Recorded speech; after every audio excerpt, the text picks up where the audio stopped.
A'udzu billahi minasyaitonir rajim. Bismillahirrahmanirrahim. Assalamualaikum warahmatullahi wabarakatuh. Alhamdulillah summa alhamdulillah nahmaduhu wa nasta'inuhu wa nastahdi wa nastaghfiruh wa na'udzu billahi min syururi anfusina wa min sayyiati a'malina may yahdihillahu fala mudilla lahu wa may yudlil fala hadiyalah. Asyhadu an la ilaha illallah wa asyhadu anna Muhammadan abduhu wa rasuluh. Rabbi shrah lana sudurana wa yassir lana umurana. Rabbi shrah li sadri wa yassir li amri wahlul 'uqdatam min lisani yafqahu qawli amma ba'd. Alhamdulillah, puji dan syukur pada Allah Subhanahu wa taala.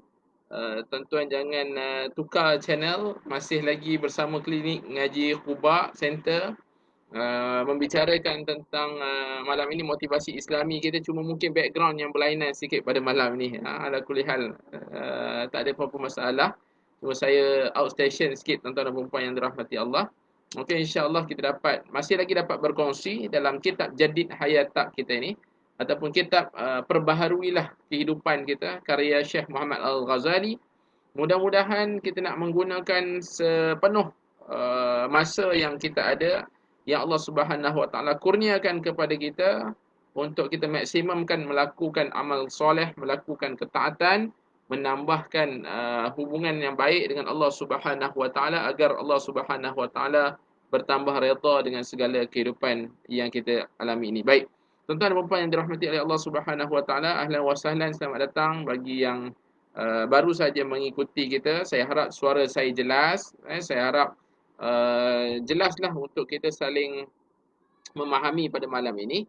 Dan yang baru saja masuk, Waalaikumsalam warahmatullahi, saya jawab salam, dan mohon untuk kita terus menyebarkan, boleh tekan button share dan sebar-sebarkan kebaikan ini. Mudah-mudahan kebaikan ini tersebar banyak, dan mudah-mudahan bertambah kebaikan-kebaikan dalam kehidupan kita bila ada manusia yang mengamalkan kebaikan, kerana mungkin kita yang menyebarkan amal-amal baik sebegini. InsyaAllah.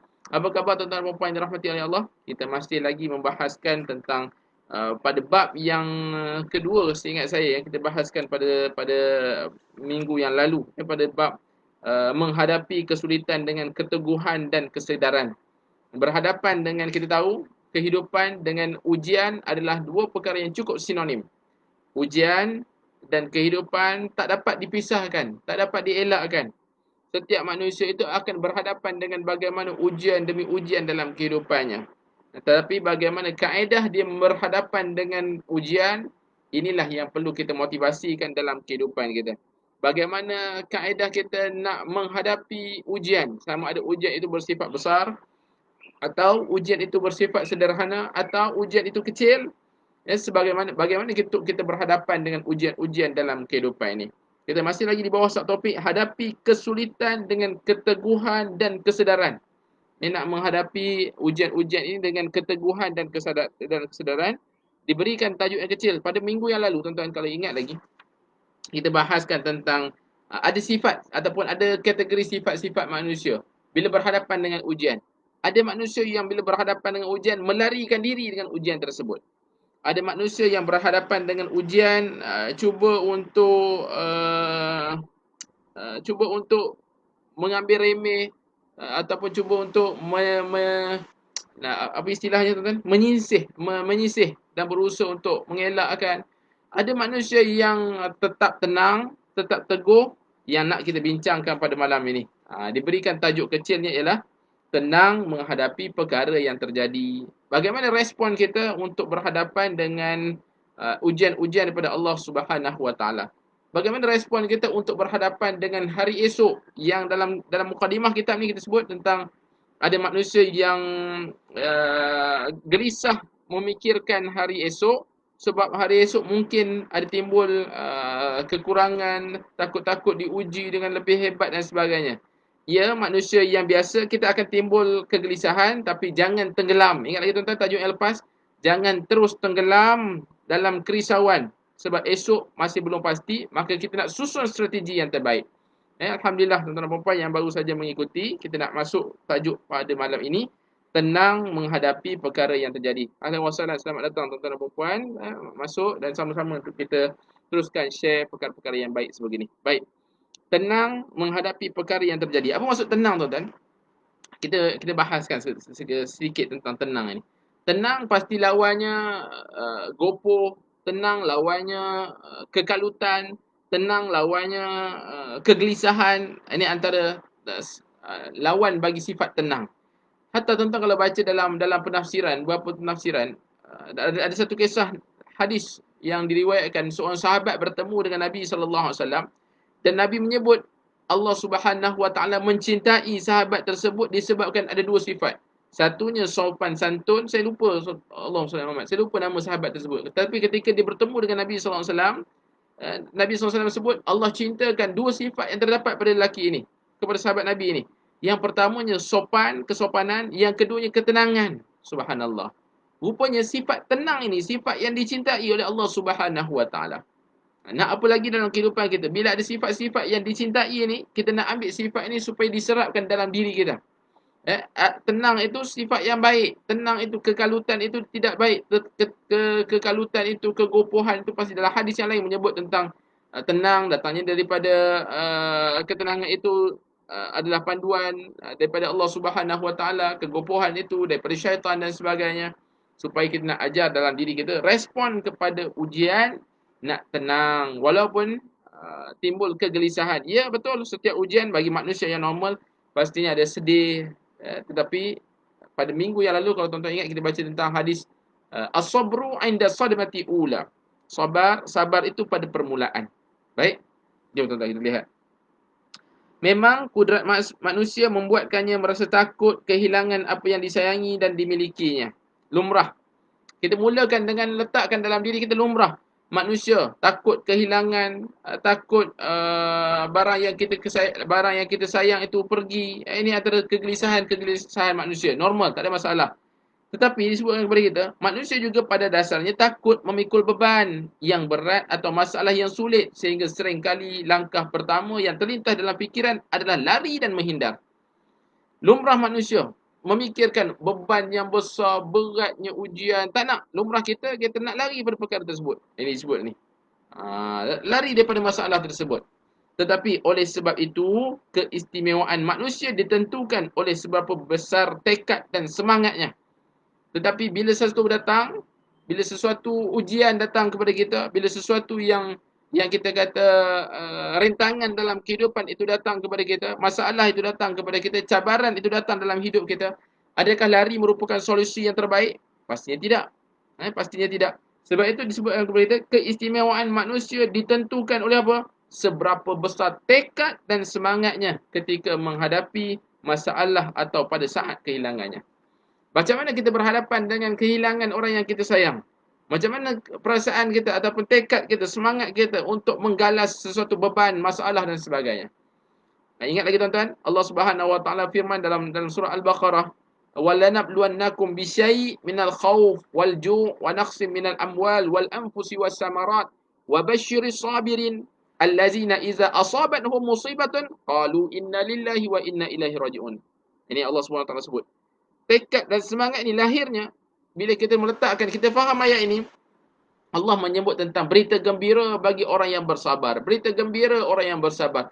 Mereka yang saat diuji terpacu keluar di mulut mereka, inna lillahi wa inna ilaihi raji'un. Ajari kita tuan-tuan.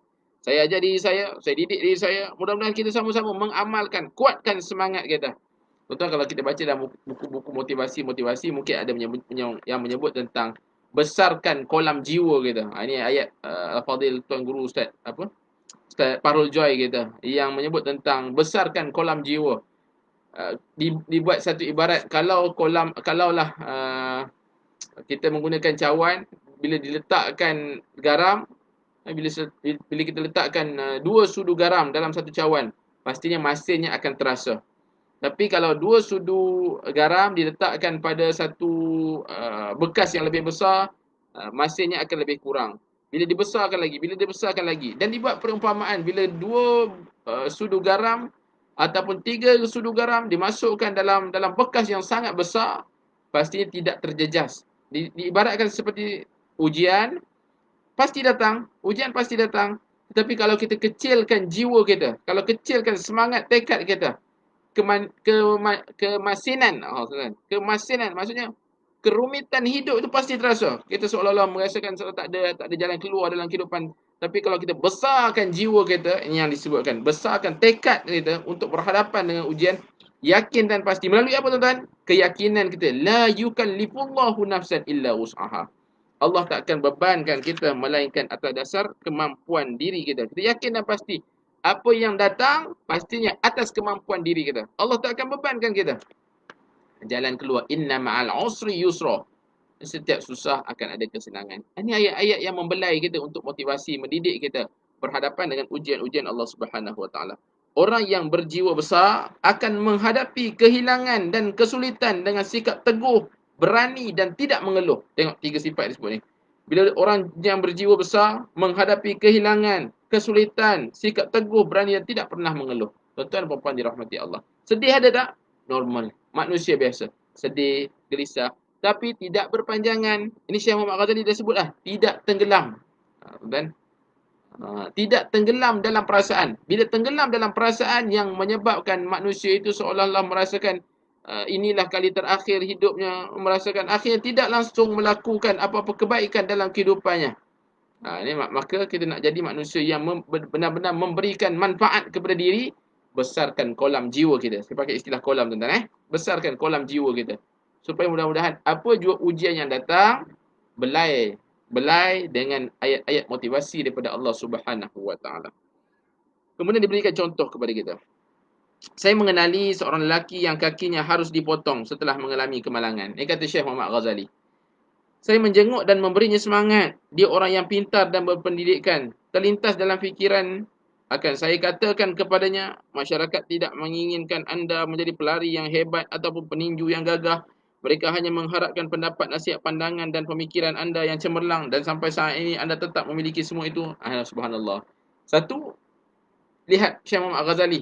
Ketika nak menziarahi, adab menziarahi orang yang sakit, adab menziarahi orang yang berhadapan dengan kehilangan kaki. Ini kehilangan harta benda dan sebagainya. Adabnya apa? Memberikan motivasi, galakkan yang baik. Ini adalah adabnya. Adab kita sesama manusia.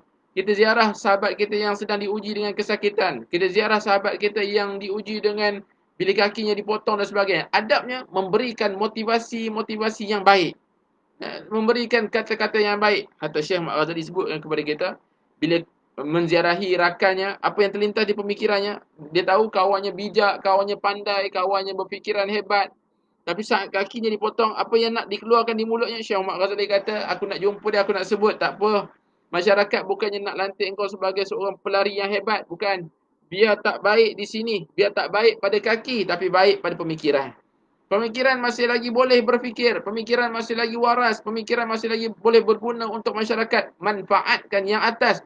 Lupakan seketika yang bawah. Ujian. Sedih? Ya sedih. Allah Ta'ala uji dengan kaki yang dipotong dan sebagainya. Sedih. Tapi timbulkan kesyukuran. Sebab di sini masih lagi boleh berfungsi dengan baik. Lihat. Tetapi apa yang terjadi? Namun, belum sempat saya bersuara, dia berkata mendahului. Belum sempat Syekh Muhammad Ghazali nak memberikan pesanan ni, sahabat dia dulu dah berkata dah. Apa sahabatnya kata? Alhamdulillah, selama puluhan tahun saya hidup ditemani kaki yang telah dipotong itu. Selama puluhan tahun pula saya gunakan kaki itu untuk hidup. Apapun yang terjadi, saya hanya mengharapkan kebaikan bagi agama saya. Dengan begitu saya tetap redha, bahagia meskipun harus menghadapi musibah seberat apapun. Subhanallah. Lihat. Ini kita nak sampai ke tahap ini tuan-tuan, tidak semudah itulah. Saya yang bercakap tuan-tuan, tapi boleh dilatih, tak mustahil. Nak jadi manusia yang redha, hasil dengan tarbiyah, hasil dengan keyakinan, hasil dengan ujian-ujian yang dihadapi. Ini yang akhirnya terpaca di mulut walaupun kakinya dipotong. Qalu inna lillahi wa inna ilaihi raji'un. Akhirnya menjadi manusia redha dengan ketentuan. Ini sebut redha, bahagia meskipun musibah seberat apapun. Masya-Allah, tabarakallah. Lihat bagaimana kita nak cuba mendidik hati kita. Akhirnya datanglah apa jua masalah, balikkan pada agama Allah. Balikkan pada agama. Dale Carnegie pernah mengutip ucapan William James. Ini satu teori barat boleh disebutkan kepada kita. Siapkanlah dirimu untuk menerima kenyataan. Redha dan lapang dada menerima segala terjadi adalah langkah penting untuk menyelesaikan masalah. Redha dan lapang dada menerima segala yang terjadi adalah langkah penting untuk menyelesaikan masalah. Apa solusinya tuan-tuan? Redha dan lapang dada. Redha ni dua keyword, kata kunci yang boleh kita gunakan dalam kehidupan kita. Tapi nak sampai ke tahap redha ini, pastinya ujian-ujian perlu dihadapi dengan baik, dihadapi dengan ketabahan, perlu dihadapi dengan ujian-ujian ini menghasilkan manusia cepat redha kepada ketentuan Allah. Berapa ramai di kalangan manusia yang akhirnya diuji oleh Allah Subhanahu Wa Taala, cepat melatahnya tuan-tuan. Akhirnya banyak melatah, banyak mengeluarkan yang kita khuatir, akhirnya banyak untuk melakukan kezaliman pada mulut mereka ni, melafazkan kalimah-kalimah kekufuran dan sebagainya. Baik.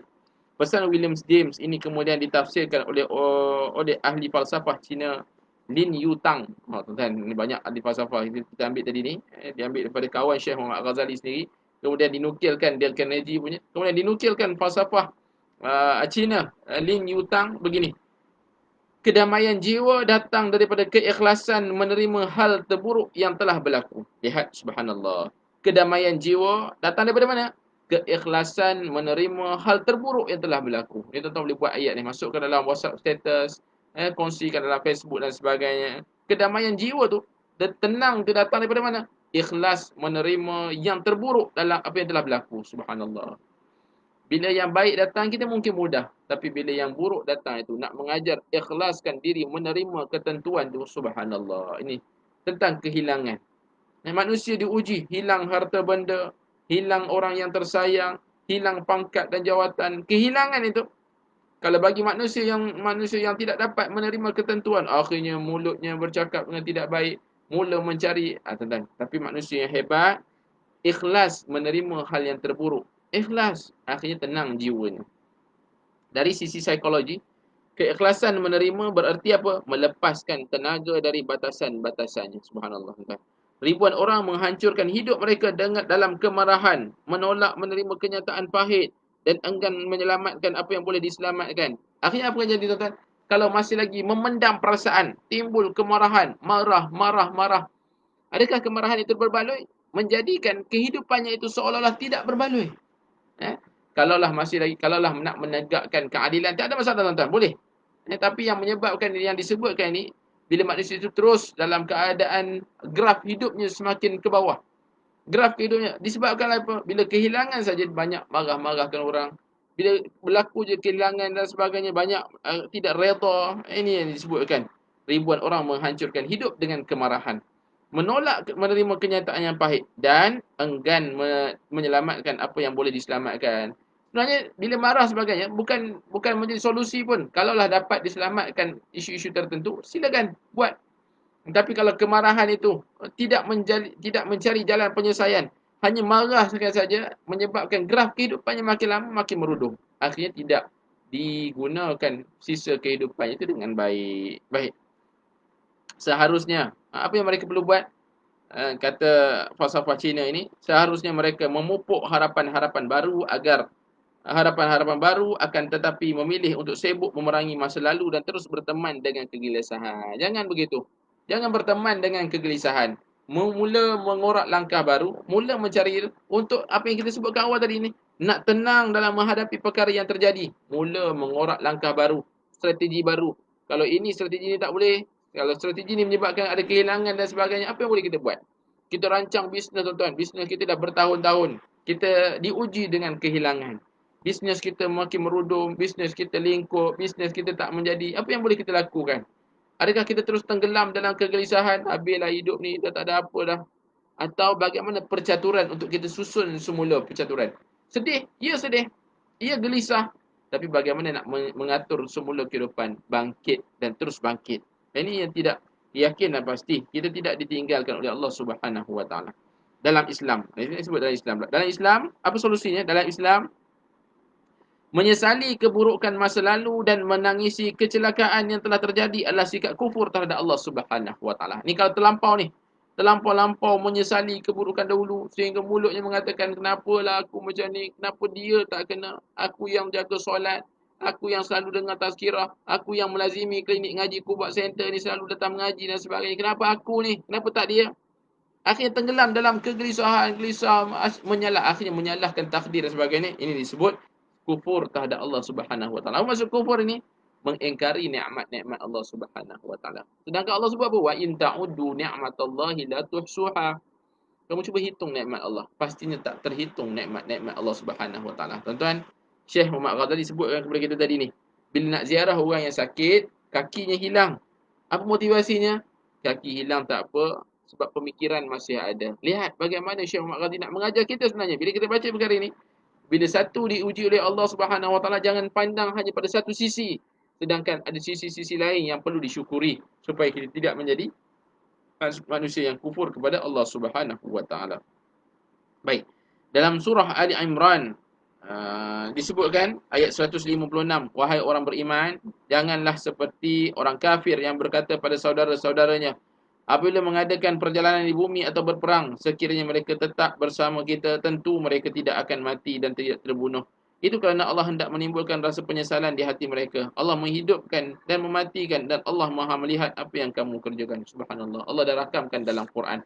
Dan bagaimana sifat manusia yang tidak beriman kepada Allah, kufur kepada Allah, dengan mengatakan ada sekiranya, kalau, ini perkataan-perkataan yang tidak sepatutnya digunakan dalam kehidupannya. Kalaulah aku ambil jalan ni, kalaulah aku pilih dia, kalaulah aku pilih itu, kalaulah, akhirnya seolah-olah seperti tidak meredai apa yang pemberian Allah Subhanahu wa taala.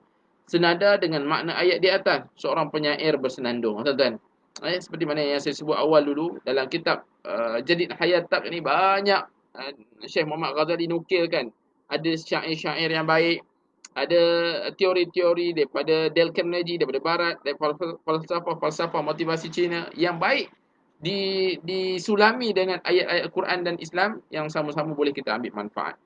Dalam satu syair disebutkan, bila hari-hari kami terus berganti dengan musibah dan kenikmatan, itu semua tidak mampu melunaskan orang keras di antara kami.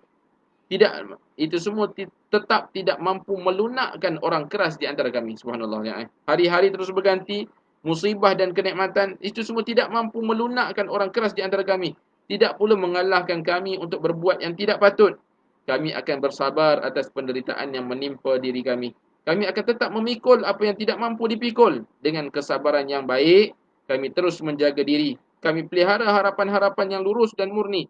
Ketika harapan orang lain menyimpang dari jati diri, sumber yang mengalirkan keberanian dan kewiraan adalah sumber juga muncul makna keyakinan. Lihat, subhanallah. Dan bagaimana manusia-manusia yang beriman kepada Allah Subhanahu wa taala nak meletakkan dalam dirinya, datanglah apa jua, tanamkan keyakinan kepada Allah Subhanahu wa taala kepada dalam diri kita. Baik. Mungkin ada antara kita yang melihat seakan-akan tiada beza antara kesabaran dan kepasrahan. Ni Syekh Muhammad Ghazali sebut. Bila kita baca ni, akhirnya adakah nak pasrah saja? Bila datang saja ujian, adakah tenang itu hanya pasrah? Biar je lah. Bila dah disebut kepada kita, pasrah je lah. Bila ujian dan sebagainya, adakah pasrah itu? Dia kata, mungkin ada antara kita yang melihat seakan-akan tak ada beza kesabaran dan kepasrahan. Ia sebenarnya berbeza, kata Syekh Muhammad Ghazali. Sebenarnya, sabar dan pasrah itu dua perkara yang berbeza. Kesabaran dan kepasrahan, dua perkara yang berbeza. Yang pertama, orang pasrah akan berdiam diri tanpa melakukan apa-apa ketika menghadapi musibah dan kesulitan. Orang yang pasrah, dia akan merasakan seolah-olah hanya berdiam diri, tak melakukan apa-apa. Ini orang yang pasrah. Berdiam diri, tak melakukan apa-apa ketika berhadapan dengan musibah. Datang saja musibah, pasrah je lah. Ini orang pasrah. Tapi, sementara orang yang sabar, apa orang sabar? Yang pertama, ada beberapa ciri ni yang Syekh Muhammad Ghazali senaraikan. Ada 4 ciri orang yang sabar, yang boleh sama-sama kita ambil teladan. 4 ciri. Apa ciri yang pertama? Orang sabar ni menerima setiap kesulitan dan masalah, kemudian berjuang tanpa henti sehingga masalah diselesaikan. Yang pertama, terima masalah, kesulitan, kemudian berjuang tanpa henti untuk selesaikan masalah tersebut. Ini kategori orang yang bersabar. Beza sabar dengan pasrah tadi ni. Pasrah dapat masalah, berdiam diri tak buat apa-apa. Tapi orang yang sabar, sabar ni apa? Sabar, datang saja masalah, berjuang untuk menyelesaikan masalah tersebut. Itu ciri yang pertama. Ciri yang kedua, kata Syekh Muhammad Ghazali kepada kita, orang sabar ni apa? Tak akan berputus asa dan terduduk ketika kehilangan sesuatu yang dimilikinya. Maksudnya apa? Dia tidak akan berputus asa. Terus melakukan, berusaha bila menghadapi ujian daripada Allah Subhanahu wa taala. Mereka akan berusaha, berjuang, bermati-matian. Bila tak dapat plan A, plan B. Tak dapat plan B, plan C, plan D. Pastinya di situ ada tangisan, di situ ada keringat, di situ hatta ada yang mungkin berkorban darah sekalipun dalam perjuangan nak menyelesaikan masalah-masalah kehidupan. Selagi mana masih hidup, akan diuji oleh Allah Subhanahu Wa Taala. Tapi ciri yang kedua, ciri yang pertama tadi ni, terima dan berusaha menyelesaikan. Ciri yang kedua, tak akan berputus asa. Ciri yang ketiga, disebutkan kepada kita. Ciri yang ketiga apa? Tidak akan berdiam diri ketika kesulitan menghimpitnya. Tuan-tuan. Ini pun antara ciri yang baik. Bila kesulitan makin menghimpit, seolah-olah tidak merasakan, saya pernah sebut pada tuan-tuan dulu, mati sebelum kematian. Berapa ramai di kalangan kita yang sebut, matilah aku kali ini, matilah aku. Sehari boleh dengar seolah-olah kadang-kadang 1000 kali berzikir, matilah aku. Tapi belum mati lagi. Dah mati 1000 kali sebelum kematian yang hakiki. Matilah aku, matilah aku, habislah, matilah aku. Tapi belum mati lagi. Ini sebut ni. Bila kesulitan semakin menghimpit, tak berdiam diri. Mencari. Seolah-olah ada persamaan antara 3 ciri yang disebut tadi. Ciri yang pertama, menerima kesulitan tersebut dan berusaha untuk menyelesaikannya. Yang kedua disebutkan kepada kita tak berputus asa. Dan yang ketiga tak berdiam diri, maksudnya mencari solusi-solusi yang terbaik. Dan yang keempat, tak pernah merasa khawatir atau resah kerana tidak mendapatkan apa yang diingini. Tak rasa khawatir pun apa yang resah kalau tak dapat apa yang diingini. Sebab apa? Yakin dan percaya semuanya di bawah kelolaan Allah Subhanahu Wa Taala. Itu ciri kita. Dan bagi manusia yang beriman, meyakini asa antarqahu syai'an wa huwa khairun lakum. Bila Allah Subhanahu Wa Taala menyebut dalam Quran tentang kamu merasa benda tu baik bagi kamu tapi tak baik, kamu merasa benda itu tak baik bagi diri kamu tapi sebenarnya itu yang terbaik. Ini ayat-ayat sebegini menenangkan jiwa kita. Ini ayat-ayat sebegini membuatkan kita rasakan seolah-olah ini yang perlu kita lakukan dalam kehidupan kita. Walaupun strategi kita tak menjadi, bisnes kita, plan kita, hidup kita tak menjadi, tapi kita yakin dan pasti tidak ada khawatir bila tak dapat. Sebab dalam doa, prinsip doa, ud'uni astajib lakum. Setiap kali kita berdoa, yakin Allah Ta'ala akan memberi. Tapi kenapa tak dapat, Ustaz? Yang tak dapat itu juga pemberian daripada Allah yang terbaik untuk kita. Kenapa Allah tak bagi? Sebab Allah tak bagi itu pemberian daripada Allah yang terbaik buat kita. Subhanallah. Indah bukan hidup beragama ini. Kemudian, orang yang pasrah ni bagaimana? Yang disebut tadi, ciri yang pertama disebut, orang yang pasrah ni berdiam diri, tak buat apa-apa. Merasakan habislah kehidupan. Itu ciri yang pertama. Ciri yang kedua disebutkan, orang yang pasrah ni akan terperosok dan kehilangan semangat ketika kehilangan sesuatu yang dimiliki. Orang yang pasrah, hilangnya sesuatu benda, hilangnya sesuatu jiwa, hilangnya sesuatu dalam kehidupannya, akan merasakan habislah, kehilanganlah dirinya, hilang semangatnya. Tak boleh buat apa-apa dah. Ibadah pun dah tak nak dah. Amalan-amalan lain pun dah tak nak dah. Ini antara orang yang pasrah. Ketiga, ketika tidak mendapat apa yang diinginkan, dia marah dan gelisah. Akhirnya keluar di mulutnya perkataan marah-marah. Ia orang yang pasrah. Sebab tu kadang-kadang kita baca tadi, adakah tenang itu hanya pasrah saja? Adakah tenang dalam menghadapi musibah itu kita kata pasrah lah? Bukan. Ada beza pasrah dengan sabar. Pasrah itu membiarkan ujian. Pasrah itu akhirnya terperosok, kehilangan semangat. Pasrah itu marah-marah. Tapi sabar itu sebaliknya. Baik. Dia terikat pada apa yang diinginkan sehingga ketika tidak berjaya mendapatkannya, dia seakan-akan kehilangan daya hidupnya. Nak juga.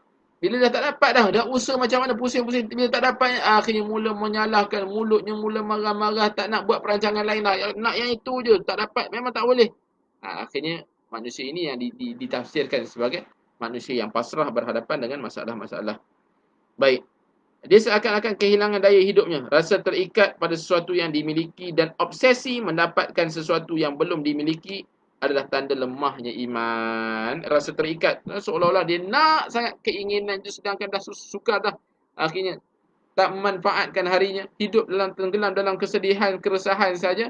Manusia ini yang disebutkan sebagai manusia yang pasrah, maksudnya tidak tenang berhadapan dengan situasi-situasi ujian. Kemudian Syekh Muhammad Ghazali sebutkan kepada kita ada solusi yang baik. Apa solusi yang baik? Iman yang sahih membuatkan seseorang tetap tegak berdiri. Tuan-tuan, sebenarnya akhirnya dalam perenggan yang terakhir ni, dalam tajuk ini, tenang ni, diberikan satu solusi. Sebenarnya iman yang sahih itu membuatkan seseorang tetap tegak berdiri. Iman sebenarnya.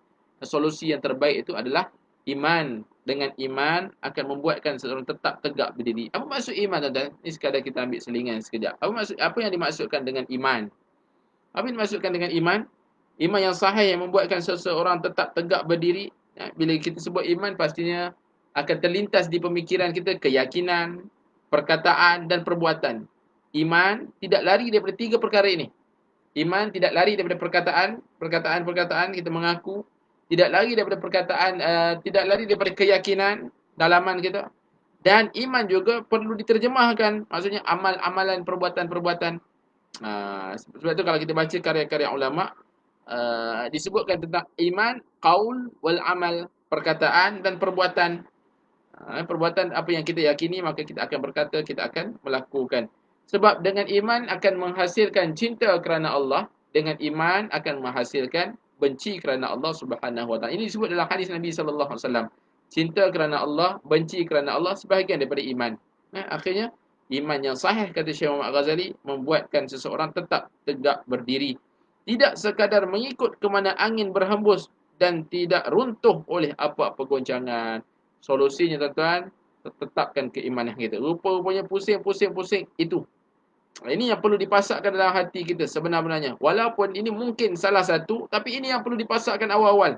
Menjadi solusi kepada kehidupan. Maka iman itu dipasakkan. Datanglah sebagaimanapun, kita tetap tegak berdiri, maksudnya akan tenang berhadapan dengan masalah dan tidak akan terbuai-buai kerana hasutan nafsu, hasutan syaitan dan sebagainya.